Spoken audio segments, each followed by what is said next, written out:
দেখেন বন্ধুরা, আমার নিজের হাতে লাগানো কিছু সবজি বাগান আপনাদেরকে দেখাচ্ছি। এগুলো বেগুন গাছ, এই পাশে আছে দেখেন পেঁপে গাছ। আমি এখানে মোট 25টা পেঁপে চারা লাগিয়েছি। 25টার ভিতরে দেখা যাচ্ছে মোটামুটি পেঁপের ধরেছে, পেঁপে ধরছে, খারাপ না। এবারে দেখাই এটা, এই গাছটা মোটামুটি বেশ ভালোই পেঁপেছে। এখানে আছে পেঁপে গাছটা, একটু মাটি টেনে দিতে হবে।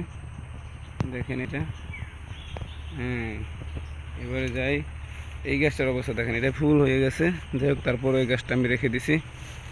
এবারে দেখেন, এই আমার পেঁপে গাছ, এটাই মোটামুটি 7, 8, 10টা পেঁপে হয়েছে। এর আছে, এই পাশে আছে আর একটা। তো এখন তো ফুল আসছে, ফল আসার পরে আপনাদেরকে আবার দেখাবো।